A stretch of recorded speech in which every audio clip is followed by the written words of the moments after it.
Hello, hello, everyone. This is Dr. B from Steps to the Future, coming to you with another C3 with Dr. B. Now, at the beginning of all of these, I always explain to people what C3 is because people are like, what are you talking about, C3?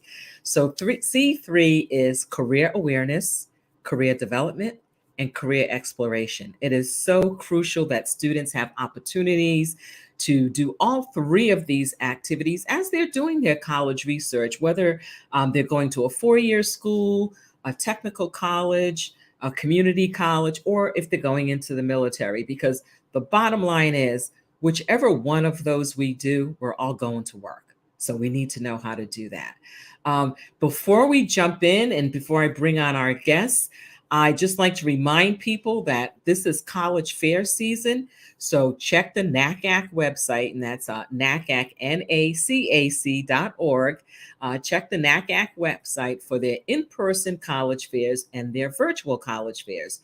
For those of you that do not have a local one in your area, please know that on March 19th, there will be a virtual college fair. So just go to nacac.org, find that information, register ahead of time, and it's free registration. And the reason why I strongly recommend that you register ahead of time is that then you can go in and you can see what colleges are going to be there. You can see if they're going to have student panels or if the panel is going to be on a particular discipline, or if professors are going to be talking, or if it's a general admission session. So I strongly recommend that you do that. Again, that's going to be March 19th. NACAC.org, and I will definitely put that information across the board for you. And I'll also make sure I put it in the show notes for later on. So again, college fairs coming up. Make sure you attend them. Make sure you ask questions of the admissions officers because that's an important way for you to demonstrate interest and also a great way for you to learn about colleges. So this evening, I am so thrilled with the guests that we're going to have on. I have so many people that ask me, and I know my colleagues hear it too, because we talk about it every week, where people ask us about, okay, we know what college that our child is going to, or a child has made a decision on what college they're going to go to. Now we need scholarships. How do we get scholarships? That's such a loaded question because there's so much information out there and there's so much misinformation out there. So this evening, I wanted to help us dispel one of the myths that's out there so that people can make better decisions about what colleges they're attending and what affordability looks like for their family. So hurry up, go get your drink, go get your snack, whatever it is. Be back to ask questions. Make sure you share this out. For those of you that are watching this on the replay, please know that you can still ask questions because we will go back and check the replay. So we will be back in 10 seconds, ready for your questions to see what you want to know.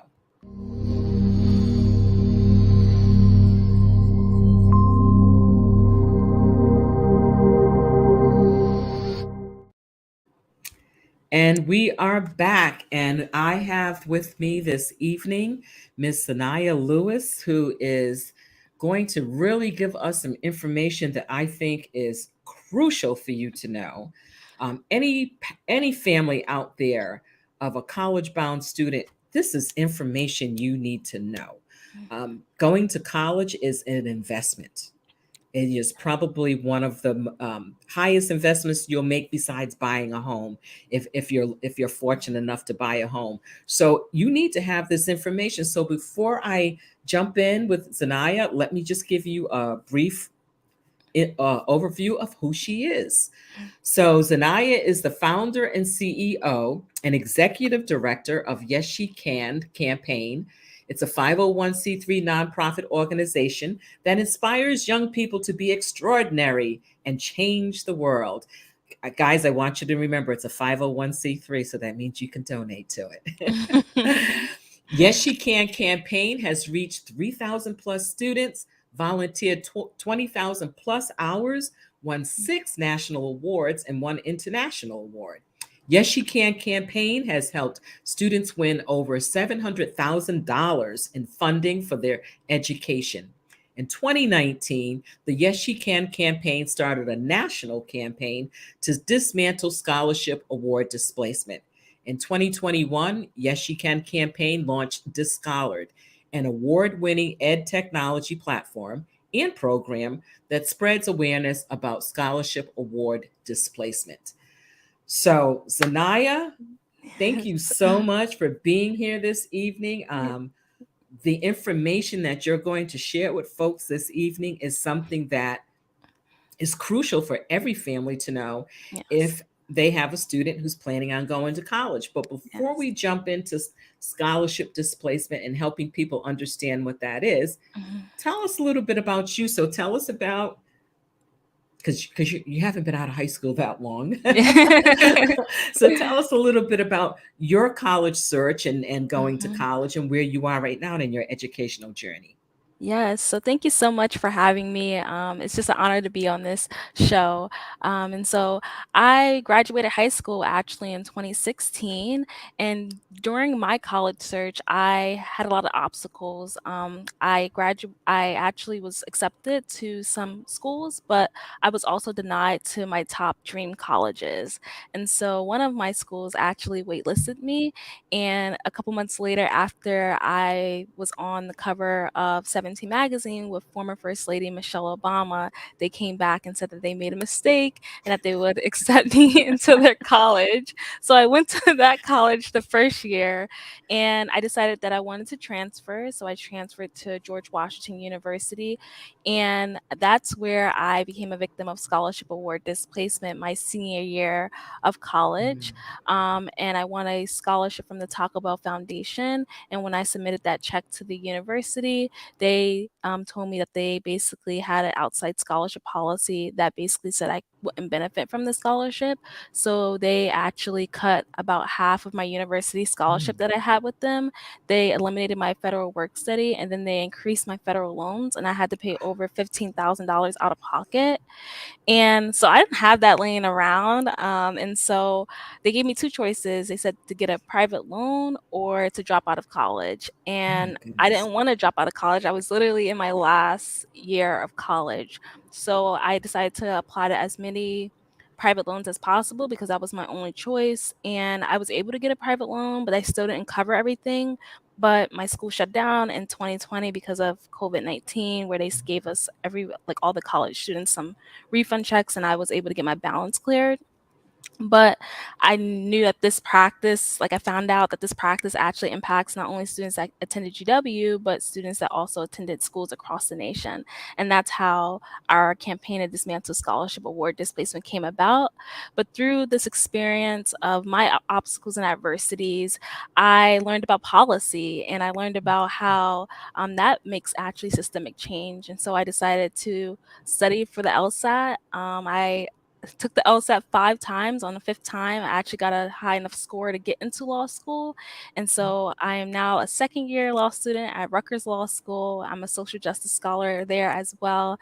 And I'll be graduating next year. And so that's a little bit of my journey. But it's been a lot of successes, but also obstacles. But what our organization really focuses on is focusing on the climb and then helping others on their journey as well. Right. Mhm. Wow. Mhm. You've had an amazing journey in a short period of time. One of the things I wanted to just say about your journey is when you talked about um, not getting into your dream school at Yes. first. Mhm. That is so important for for young people to hear, Mhm. because a lot of times students come to me and this is my dream school. Mhm. This is where I need to go.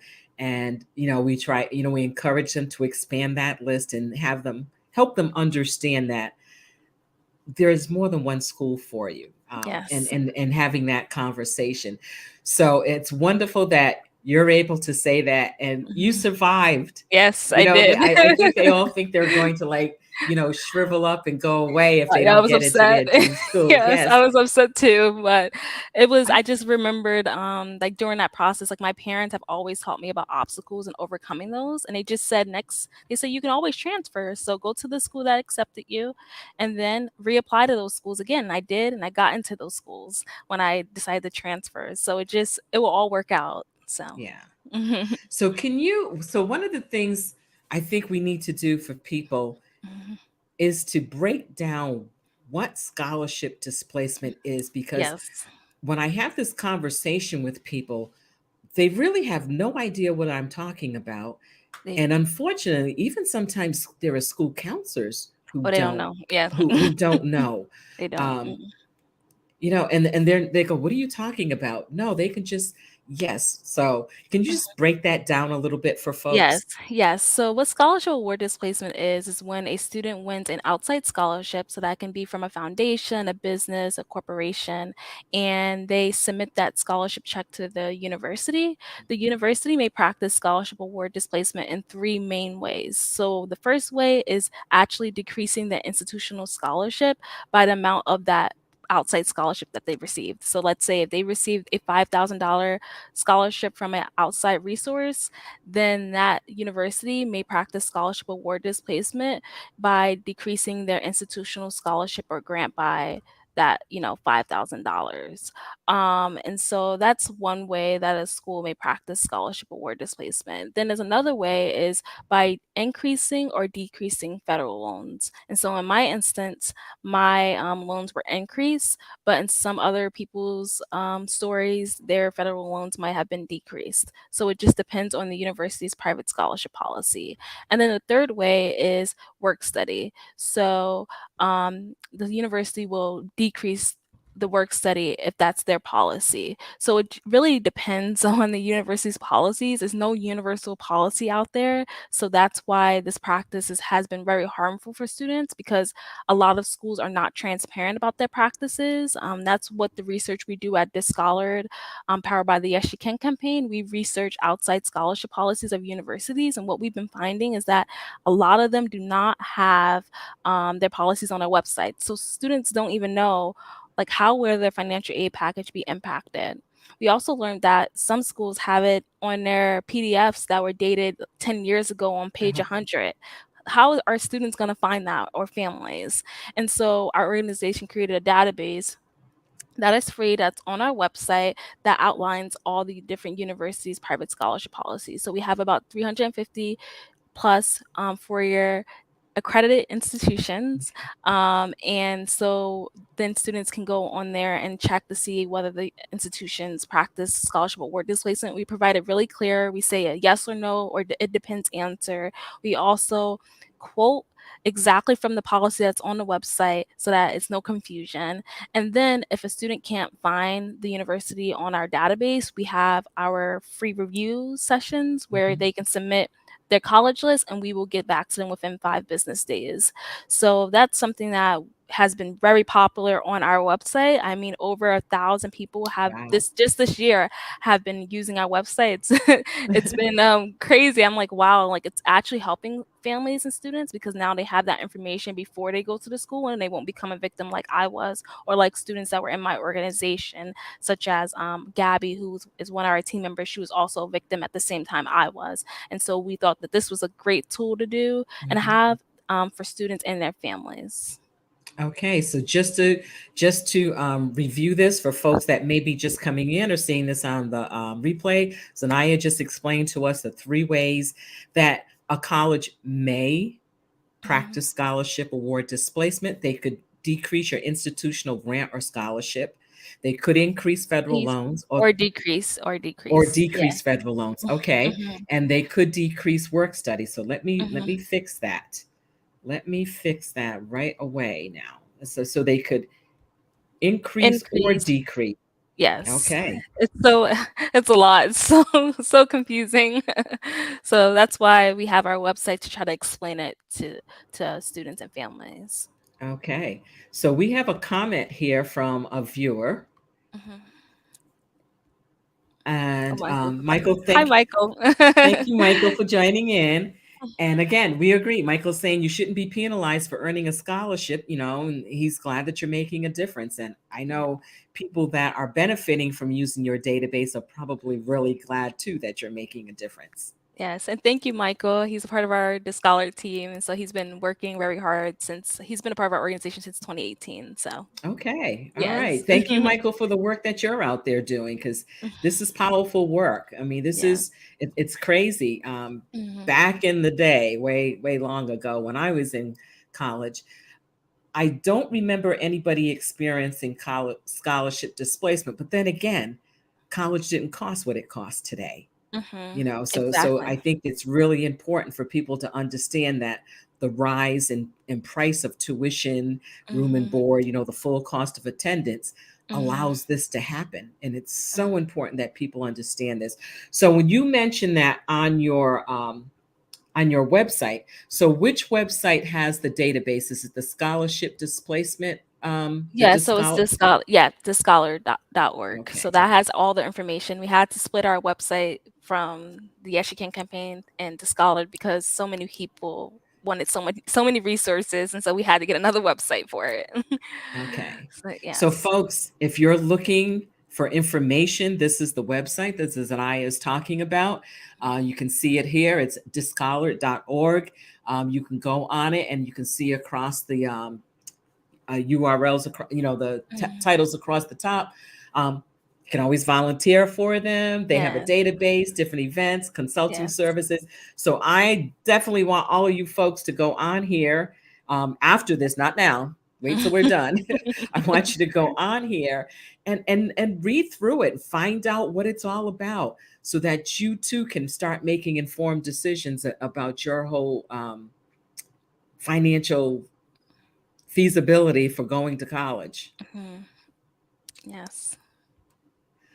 So Zanaya, tell us what else are you doing? So I know part of the work you folks are doing is to work with states. Yes, advocacy. So advocacy is a core part of our organization. It's always been. So our research has shown, has basically given us data to go out and really talk to different people, those government officials, the Department of Education for the Mhm. United States, to let them know that this is happening, because they're trying to figure out how do we stop this student loan debt crisis. And we've been going to them and saying, well, scholarship award displacement is one of the root causes to it. And when we told them this, we had two meetings with the U.S. Department of Education. We recently had our last meeting this past Friday. But when we first told them, they couldn't believe it. They thought scholarships were actually benefiting students, but this practice actually impacts need-based recipients. So Mhm. students who fills out the FAFSA, if they're a federal student aid recipient, this is impacting them. It doesn't impact the students that don't receive need-based aid or anything like that. Right. So that's the inequity of this practice. And so what we have been doing is just empowering students, families, scholarship providers with the tools and resources to articulate this practice in their state and try to get this banned. And so what we have been doing is we have a Disscholared clinic where we teach students, families, anyone that wants to know about scholarship award displacement about the practice. We go through the history, we go through the policies, we go through what are the different angles on how do you present this issue to whoever you're talking to. And then we have impact workshops where people can use their passions to really spread awareness. So whether that's through policy and research or analyzing data or creating a game to spread awareness about scholarship award displacement or having an impact lab or having a content creator, fashion or art, to just spread awareness about it. We're allowing people to use their different talents and passions to really spread awareness about it. And then through that, government officials are starting to see that this is an issue. So New Jersey found out because of what we were doing, and they went and they banned the practice at public universities, and then recently created a new bill to extend that ban to private and private for-profit universities in New Jersey. Okay. Then we have other states that are now creating different laws. But what we're seeing also is that all the different states all have different laws and it's not universal, so we need a federal, law to prevent this from happening. And so that's what we found out that Congress is currently working on, is they're trying to figure out, okay, what can we do to make sure that students can benefit from the scholarships that they earn. And this is a bipartisan issue, which is amazing. This Right. brings everyone together. I've gotten to talk to Democrats and Republicans, and they love the work that we're doing, because they believe that everyone should have those resources to achieve achieve their goals and dreams. And so I think this is what bridges us together. Oh, that is fantastic. So we've Yeah. got another comment. So you're already making a difference tonight. So Tracy, hi Tracy, thank you so much for joining in. I appreciate it. So Tracy is the director of the library at Methodist University here Okay. in Fayetteville, North Carolina. Okay. And she said she's going to add it to their financial aid LibGuide. So Yes, that thank is you. fantastic. So Yes. Tracy, thank you. Yes, and Thank you. please reach out if you need us to do any workshops. We also do that for students and families in their schools. So just Okay. reach out and we can make it happen. Oh, that is Mhm, fantastic to know. So mhm. Tracy, there you have someone for perhaps a speaker for one of your programs that you have at Yes. school. So tell me, so you have, so one of the things you said when you Mhm. talked about doing this work is there are no standard policies. Yes, yes. And because of that, it causes a lot of anxiety.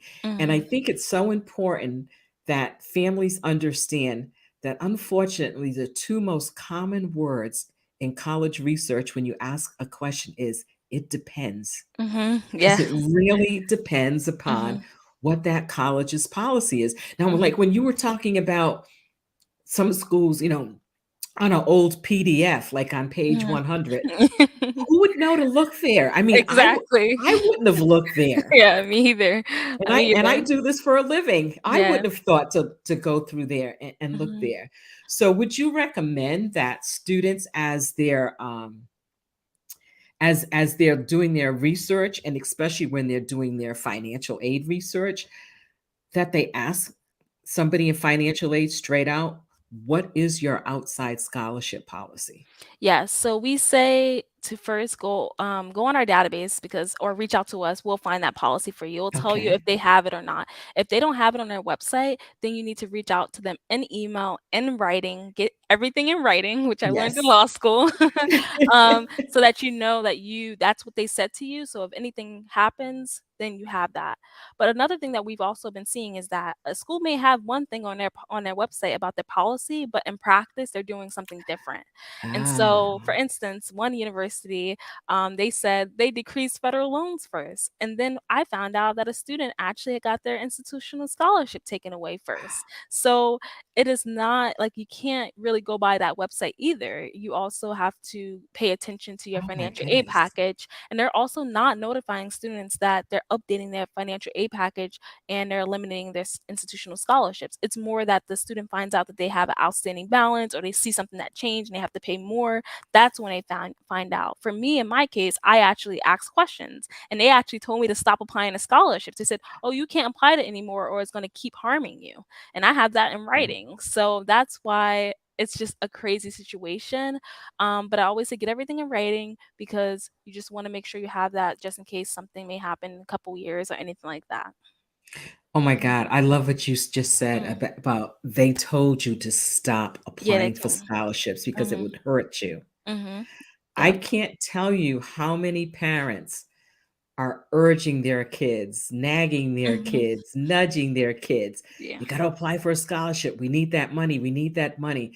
So families that are listening to this, whether you're listening to it live or whether you're listening to it on the replay, please, please, please pay attention to this. Listen to what Zaniya is sharing with us because this is, I mean, this is just as important as anything else that you're going to do in life. Mhm, I mean, again, we're talking about the crisis that we have with student debt mhm. and the fact that people in Congress didn't understand Nope, scholarship displacement nope. scares me. Yeah, they didn't know until I went there in 2019. I was going to school in, Washington, DC, and when this happened to me, I said, "This is ridiculous," and so I went and scheduled a meeting with Congressman Andy Kim's staff and told them what happened to me, and then that's when everyone started talking in Congress about it, and that's when they were able to introduce the Helping Students Plan for College Act, which was a bipartisan bill that addressed scholarship award displacement because at the time, they wasn't sure if they can actually outlaw it.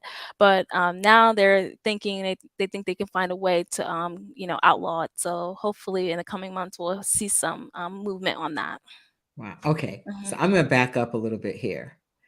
This happened to you, and you had the initiative Yes. to contact your congressman. Yes, I was so upset. I was like, and it wasn't just because of me. I'm like, this all students across this nation are applying to scholarships. That's what we've always been told. So then you have a situation where myself and also Mm. our team member Gabby, we applied to as many scholarships as possible. I mean, that's what the Federal Student Aid website says in their email, that after you apply for FAFSA, it says that. And so I was just upset not only for myself, but for all the other students who were victims or who will become victims. And so I knew that this was something that I will fight for my entire life until this practice is dismantled. I mean, Mhm. it's absolutely amazing. So, folks, those of you that want to follow the work of Discolored and their other website, Yes She Can Campaign, this Yes. is where they are on Instagram. And I definitely want you to check them out. They're also on Facebook. Mhm. So check them out on Facebook because it's really important that you do that, and then both of the websites. Mhm. So let me just show you real quick. Um, their other website, the Yes She Can campaign website. Yes. Let's put this up here on the screen so people know when they go to it that they're at the right place. So Yes. again, so tell us a little bit about what people will find on this website. How is this Yes. different from Discolored? Yeah, so the Yes She Can campaign's website is our whole nonprofit. That's our nonprofit name, and Disscholared's an initiative underneath our organization. And so at the Yes She Can campaign, we focus on providing college readiness, career readiness skills, as well as financial literacy when it comes to Disscholared and addressing scholarship award displacement. One of our amazing programs that we have currently, which applications will be coming out soon, is called the Climb Tour, where we actually take students to different companies and teach them about the different careers that are in the world. We also provide them with networking experiences. We also do workshops. And in January, we actually went to City and the NBA headquarters, and they got to tour the headquarters and they got to meet different employees there and do workshops. And so we're excited to be having that tour this summer. We'll be in New York City this summer, and also going to different companies. And so it's just exposing students to the different opportunities that are in the world. All our programs are free because we truly believe that opportunities and resources should not have a price tag. And so that's what we live by. And it's just an amazing program. And then we also have our Climb is Our Story program, the Climb is Our Story program, which is not live currently, but we've done it for the past 4 years, where we help get students into college. And then what we're really focusing on for the future is employment opportunities for our students, because they are now in college, they are now almost done college, and they need those internship and job opportunities. So that's what the Climb Tour has been doing, but also we hope to open another program soon in the future to match students with internship and jobs. Oh my God, Mhm. Zaniya, you are talking my language. I opened up talking about C3 Yes. with Dr. B and career Mhm. awareness, career development, and career Yes. exploration, because I firmly believe that students, you don't know what you can be if you don't know what you can Yep. be if you've never seen it. Yep. Yep. You can't be what you don't see. Mhm. And I had this conversation with a colleague of mine. So we were both at one point like the only black teachers in the high school that we taught in Mhm. Rhode Island. And we talked about having what we started asking people, when was the first time you had a black teacher? Mhm. Some people it wasn't until they were in college, Mhm. and or when was the first time that you saw a black person in this career? And it amazes me that people don't understand how when you don't see people that look like you in careers, it narrows your aspirations for Mhm. other types of careers. So I love what you're doing. Yes. Yes. I absolutely love what you're doing. Oh, I thank think you. it is so important for students to get out of their neighborhoods, Yep. Mhm. to move outside of their families. Because for me, Mhm. I was a first generation college student. My mom Yes. didn't graduate from, she Mhm. didn't graduate from high school, never mind college. Mhm. So I, I Yep. didn't know other Mhm. careers, Yes. but I Mhm. loved school. So I knew education was the way to go for me because I Mhm. love being a student. But I always wonder if I had had an organization Mhm. like yours Mhm. taking me on these different career tours, Mhm. who knows? Who Yeah. knows? I mean, I think one of the things that you do is you help students see their possible selves. Yep.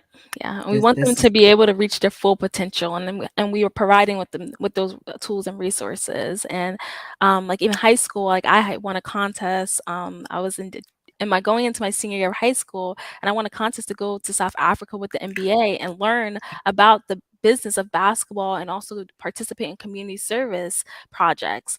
And that exposed me to so many wow. things that I never knew that was possible. And so I wanted to make sure that students in my organization had that opportunity as well. And I think that's the most important part, and that's what we hope to continue at the Yes You Can campaign. Oh my God. I am like, I'm sitting over here like saying to myself, oh my God, this is like fantastic. Like Yes. this needs to be, this needs to be nationwide. People need to Yes. be calling you and talking to you and asking you to speak to their groups and, Yeah. having your team come out and do work with them. Yeah. And folks, they're a 501(c)(3), so you need to be donating to them so Yeah, they we can need it. continue doing this work. Yes, yes, we need the funds. We're This all is youth im- led, so it's important, and we all come from underserved communities. yes. And but we've learned so much, and we want to give that back to our community, and so that's what we're doing. And I love my team. They're amazing. They have amazing stories, and in the work that they do, and they help me continue to keep climbing. So I'm just grateful. It's important to always have a strong team. Yes, that is so important. That this is like fabulous work.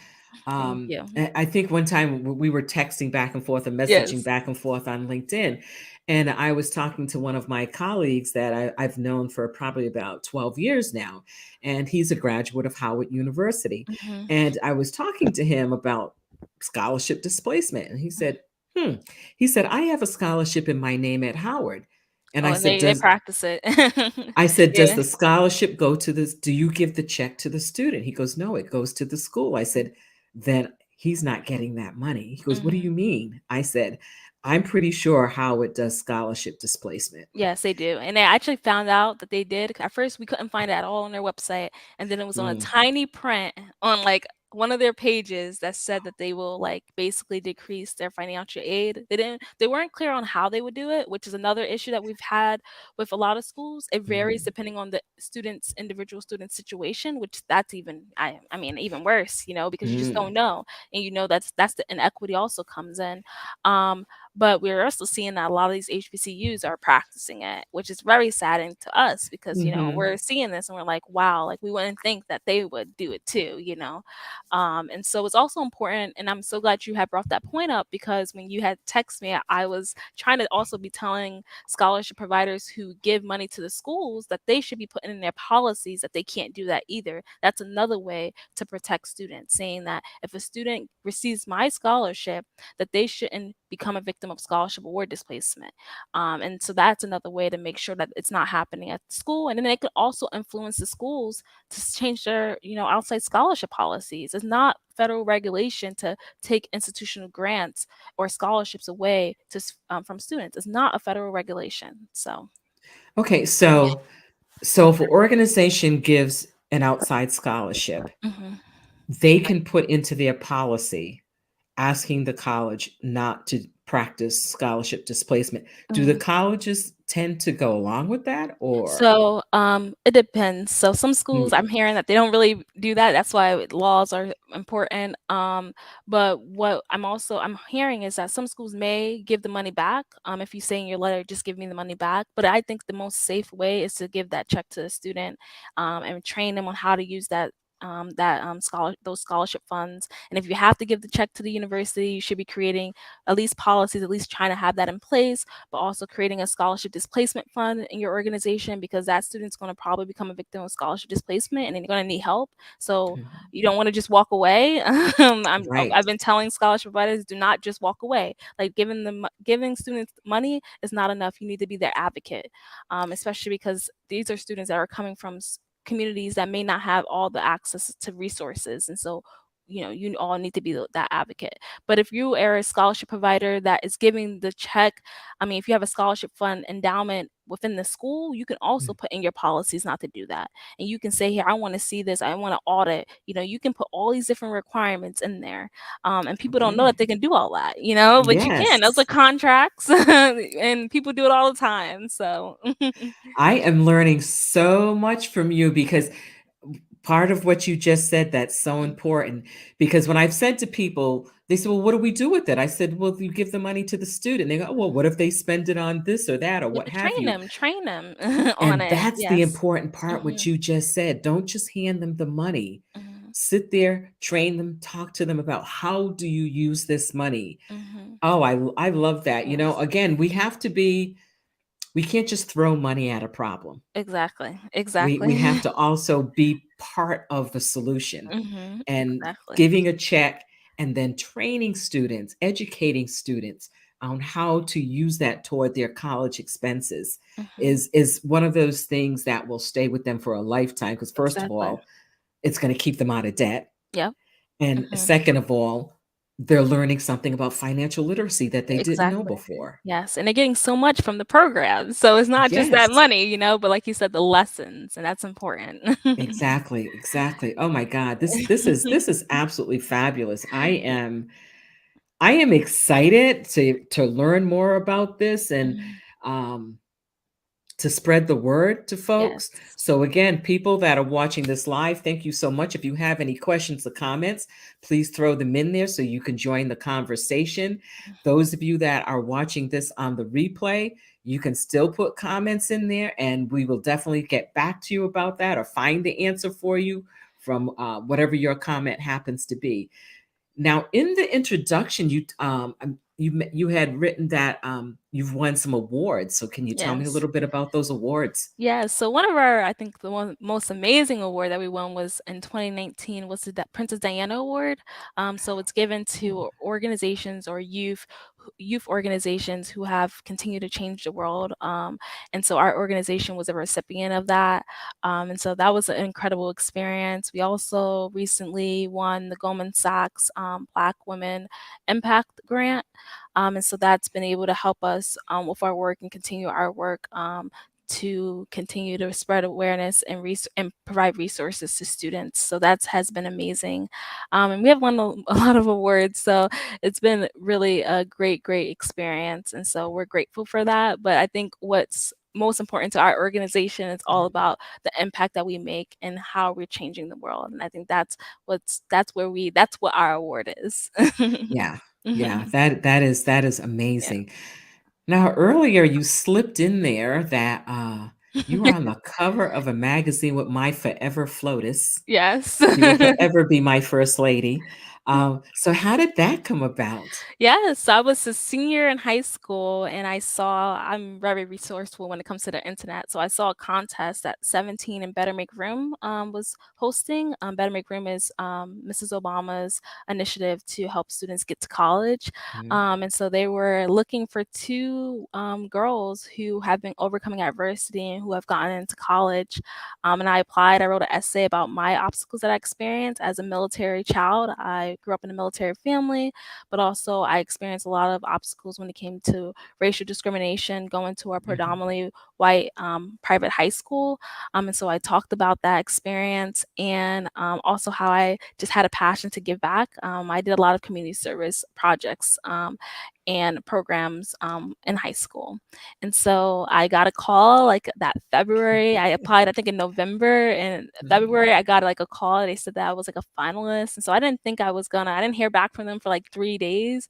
And so my dad like came back from work and he says, Zaniya, did you get an email from them saying if you got it or not? And I was like, oh, I probably didn't get it. So I was like, I'm going to go back to bed. He's like, just check your email. I said, okay, okay. So then I checked my email and they said I was actually one of the winners of the contest and Wow. that they were sending me to Washington, D.C. with my mom the next week to interview First Lady Michelle Obama and basically be on the cover of a magazine with her and get to spend time with her and tour the White House. And that was just an amazing experience. I think one thing that I really, really learned from her, she gave so much advice, but the one thing is she said to always keep reinventing yourself, because you're going to continue to grow, you're going to continue to learn, and that's something that you should always take away from life. And I use that, and I ran with it, and so I'm always evolving. And I think everyone should always make sure to keep learning because you don't know everything. And I'm learning something every day when it even comes to scholarship award displacement. I learn something every day. That is absolutely fantastic. I've just learned a lot of new stuff, and I've been in this business for quite a while. Yes. Um, but find oh my God, these policies sometimes it seems like it's finding a needle in a haystack. Yeah. They're not trying to put it out there so that but yet and Yeah. still, you get that outside scholarship and turn Yeah. it into the bursar's office or the registrar's office. Hmm. They snatch it up pretty Yeah, fast. yes, exactly. That's why we say stop snatching our scholarships at Disscholared. That's one of our taglines. Okay. Okay, yeah, because that Mhm, is, so again, for families that I know here locally, or families that I've worked with, throughout the United States, remember this is about students who receive need-based mhm. financial aid. Yes. So when you complete the free application for federal student aid, you get back your estimated family contribution, which is changing to student aid index in another year, but Mhm, that's a whole nother story. Um, it will also let you know if you're eligible for a Pell Grant, mhm, and it'll have that estimated family contribution on there. So pay attention to those numbers, because if you're receiving a Pell Grant, then you are receiving need-based aid. So mhm. that means you could be in danger of becoming a victim of scholarship award displacement from Yes. qualifying for a need for a Pell Grant, or even for the direct student loan. Mhm. Yeah, and Oh, like anyone that receives loans as well as a part of FAFSA, if they don't get the Pell Grant, they still can become a victim as well. So, yeah. exactly. Mhm, Exactly. So people understand that. So when you receive any of the need-based loans, so there are two loans: you can get a direct loan or the indirect. Well, it's subsidized or unsubsidized. So mhm, the subsidized loan is the one that is need-based. So mhm. if you get one of the federal loans and it says that it's subsidized, which means the federal government picks up paying the interest for that loan while you're in college. As soon as you get out, Yeah. that's another story. But Yeah. again, so if you get a subsidized federal loan, that means you are receiving need-based aid. So you really have to pay attention to what happens with any outside scholarships that you may receive. Again, based on what Zaniya has told us, they may decrease your institutional grant or scholarship. They Mhm. may increase or decrease your federal loans, and they may decrease your work study. Mhm. So they've given you an award letter saying, hey, we're giving you this, whether it's in Mhm. loans, work study, grants, or scholarships. Then you do all this work. You're Mhm. filling out these applications, you're writing these essays, you're doing Mhm. whatever the requirements are, and you're being awarded an outside scholarship. And thinking you're doing the right thing, you send this to your college, and your college says, hey, we're going to take back some of our money and Mhm. fill in the gap with this money, but you still owe this money anyway from Yep. before. Mhm. So again, and it feels like it's such a one of those concepts where you're like, what?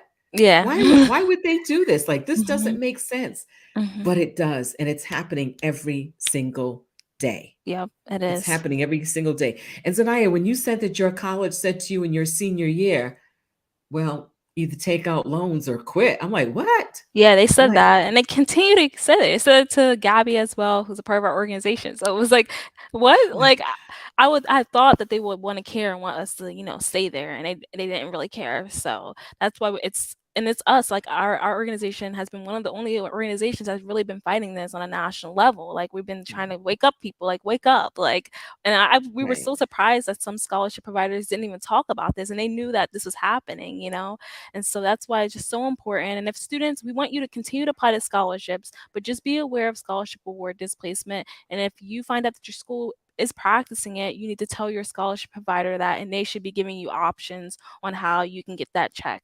And so it's important that you reach out and you tell your scholarship provider, hey, my school practices scholarship award displacement. Do you have any other options than giving it to the university?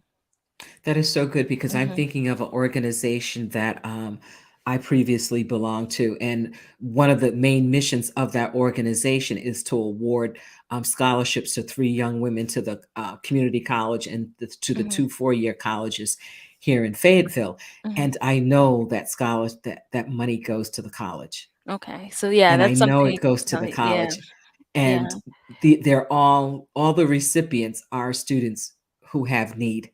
And they might not even know that they become a victim. Like we were saying, like the schools may Exactly. update their financial aid package and not tell them why. They just see that they have more that they owe, or they see something happen, and they Right. don't even know. It's not like they're telling them that they're doing this. So, Oh my God. hmm Oh, that makes my blood boil. I know, But me too. I love the work that you're doing to Yeah. get this out. So you said right now New Jersey has Yes. outlawed it in their public schools and So working yeah, toward their private schools. yes, so we have 5 states that have outlawed it. So Maryland has outlawed it at their public universities, 4-year universities, and it only pertains to undergrad students.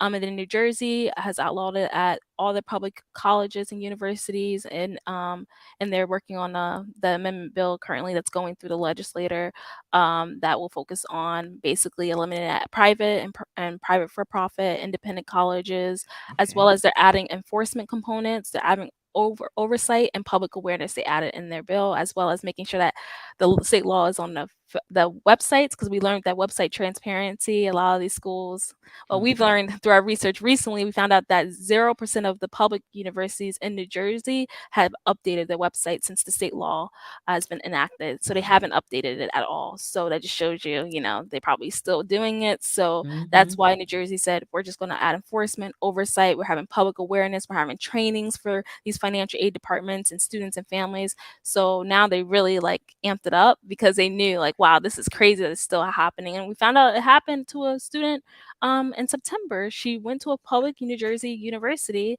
and her mentor came to a Disscholared workshop and found out about the scholarship award Hmm. displacement. And so then she told the student, hey, this shouldn't be happening to you because it's against the law. The student was able to go to the financial aid department, told them about the law, and then they gave her money back.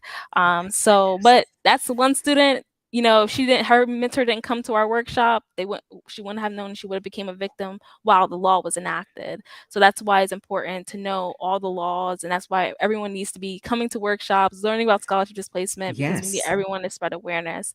And then Washington has outlawed it at their public and private universities, but I don't think it pertains to community colleges or technical colleges. And Mm. then Pennsylvania, just public universities, but they don't have any oversight or enforcement. A lot of these bills don't have any oversight and enforcement, which is an issue, Yeah. or awareness either. So that's an issue.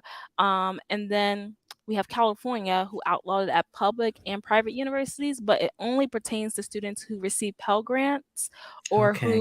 who was a part of the California Dream Act. Okay. And so that's another issue, because I told them, I said it impacts all need-based recipients, but some organizations who are like moving these, legislation, they have their own interests too, Hmm. which I don't like, because we're all about all students here at this Scholar and Yes You Can campaign. So that's why we've been fighting for this federal legislation. But we say, if people want to go out and talk to their government officials about this issue, just make sure that you're protecting all students, because this Exactly. impacts all students who receive need-based aid. So Exactly. yeah. That is so important. I mean, it's just one more of the inequities that we have in Mhm. higher ed. I Mhm. mean, there are enough already. Yes. And now, it makes me so incensed because I think of my students that are filling out these applications. They're Yeah. going, Dr. B, where can I find this? Can I look in this? Can I look in that?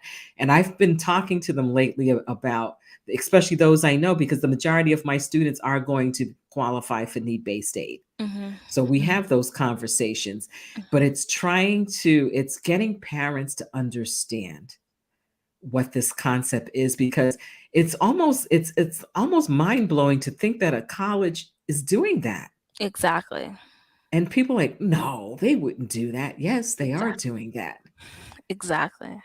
It is so crazy.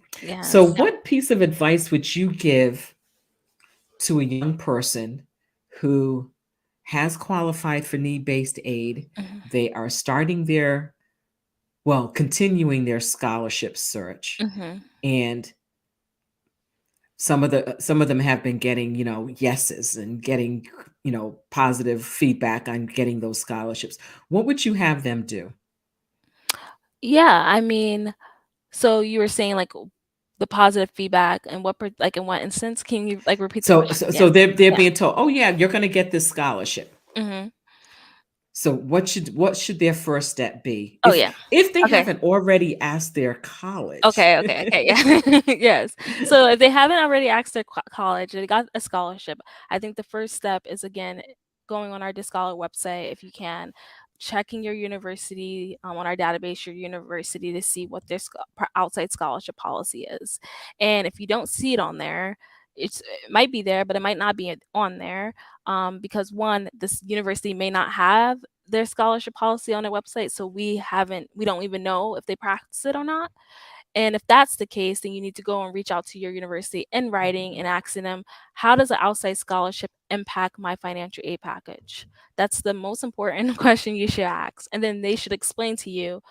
They might say it varies. And then if they say it varies, that means they practice scholarship displacement. Go ahead and let your scholarship provider know that they practice it, because you don't want to take any chance on it, if it Right. varies.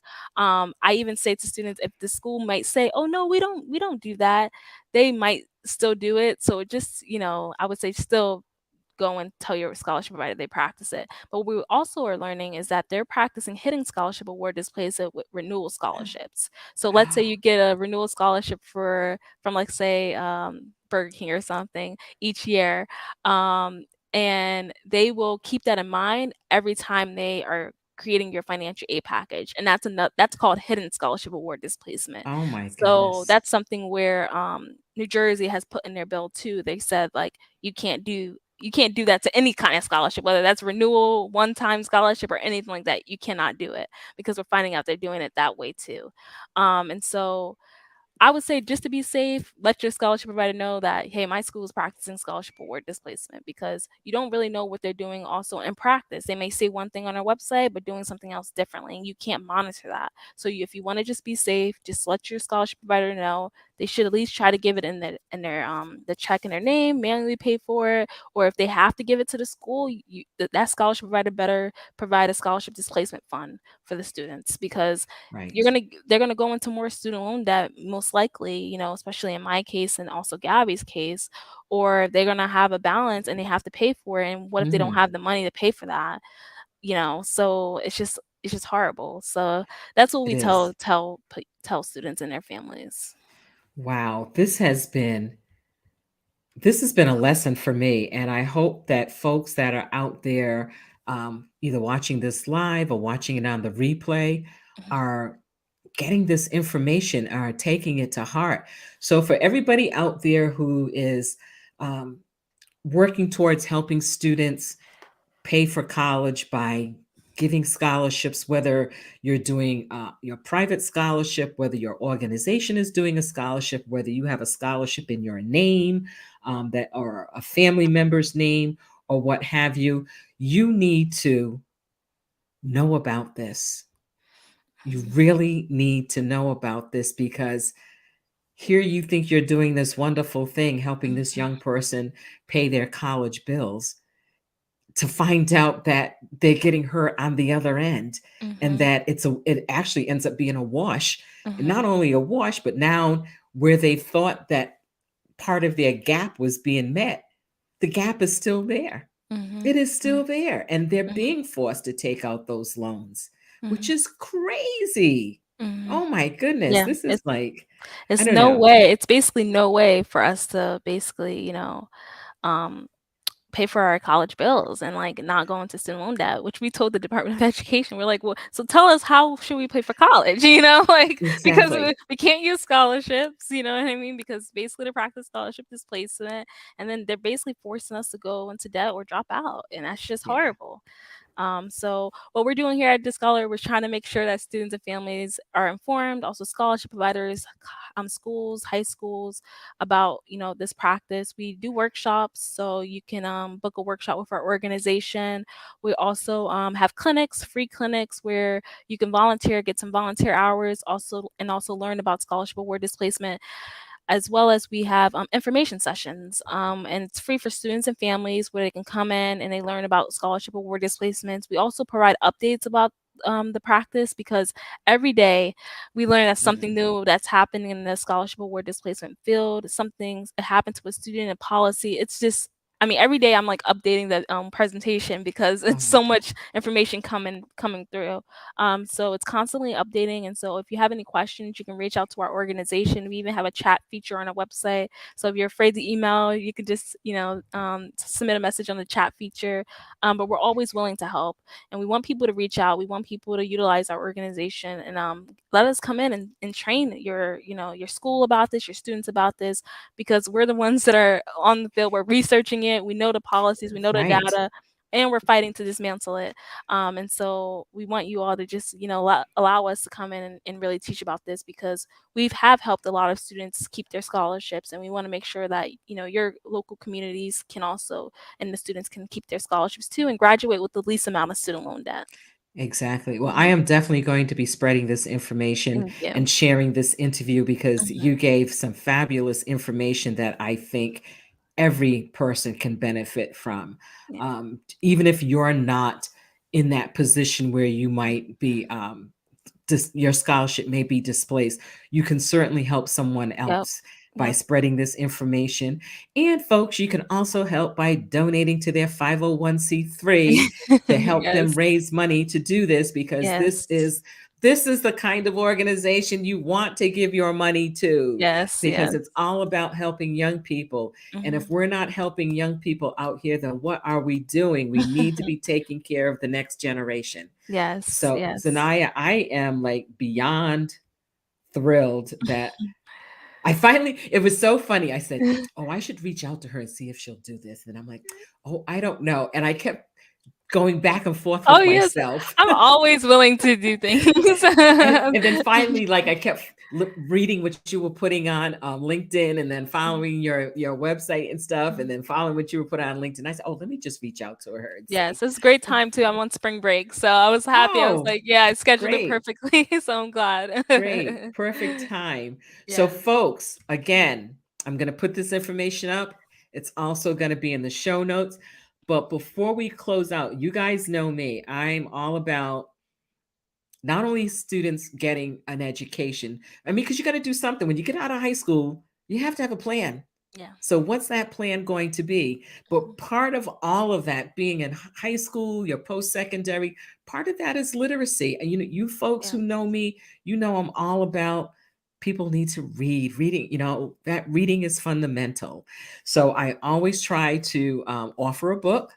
So the book for this week, as part of Women's History Month, and I'm just going to do this like real quick. Let me see if I can get this over here. Oh my goodness, my thing just wants to act up here. Okay, so this is the book. It's 200 Women Who Will Change the Way You See the World. And the two folks who created this book, Jeff Blackwell and Ruth Hobday, what they did is they interviewed 200 women from around the world, and they asked them the same 5 questions. What really matters to you? What brings you happiness? What do you regard as the lowest depth of misery? What would you change if you could? And what single word do you most identify with? This is a fabulous book. It's one of those books that, like, I keep it. I keep it sometimes. Sometimes it's in my car with me, because you go somewhere to an appointment, and and whoever you have the appointment with, they're late. So me, I like to have a book. So I always have books in my car to read. And this is nice because you can read 1 story at a time or 3 stories at a time. So again, this is a great book. I'm going to put the information down there. Hey, and it's check with your local library. If they don't have it, ask them to order it and put it in their library. So Zaniya, when are you going to write your book? Oh yeah, it's coming soon. Oh, It's coming yes, yes. Okay, okay. That is soon. fantastic.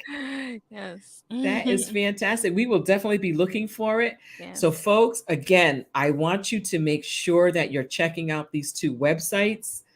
Go on them right now, bookmark them, do whatever you need to do, but get on these websites and Yes. also follow them on Instagram so that you can get all the latest news, because it's really important that we're helping our students not only move on to post-secondary education, but being able to stay in college, thrive in college, and come out of college without a lot of debt. Mm-hmm. That is crucial to do. Yes. They're also, yes, the Yes She Can campaign is also on Facebook. So you Yes. can follow them there. So you have no excuse. You have no excuse not to be able to keep up with this organization, because they're giving you multiple ways to keep in touch with them. Yes. Sanaya, again, Thank I'm you. thrilled. I am overwhelmed. I am so happy. I can't wait to be out there sharing this video, singing your praises to people, trying to figure out, okay, who can I get to have her come to their school, or do a Zoom, or do something. Yeah. And again, folks, I'm gonna say it again. I'm gonna be a broken record. 501c3. You can donate to them. Thank you. No, Please thank you so donate to much for them. having me on here. What you do is amazing, and I'm just glad that we were got to connect on LinkedIn. The power of LinkedIn. Everyone, please use Yes. LinkedIn. But I look forward to us staying connected. So I thank do you. too, and I'm telling you, I'm like, oh, how do I get to go to that MBA office? I would love to do I that. mean, hey, if you want to come down to New York or New Jersey, let me know. Okay, all As a right. volunteer. Thank you again so much for being here. Thank you for this valuable information, because this is information a lot of families were not aware of, and there's so much misinformation out there, and Yes. this is information they need. This Yes. is information they need. So again, I thank you so much, and folks, tune in next week with Dr. B. And I hope to have one of my fellow members of the Black IEC's affinity group with IECA. And we're going to be doing a little chat about extracurricular activities and what students should be doing or not doing, or how do they get involved in activities outside of the classroom, because that's important too. So Zaniya, hang on for a minute while Yes. I end this broadcast. So, folks, I will see you next Monday at 7 p.m. Eastern Daylight Time now, because we've just changed those clocks. So take care, everyone. And remember, pass this on. Watch it. Make sure if you're watching on the replay, if you have questions, get on that website. Check out that database. So again, good night, everyone. And I will see you next Monday. Take care.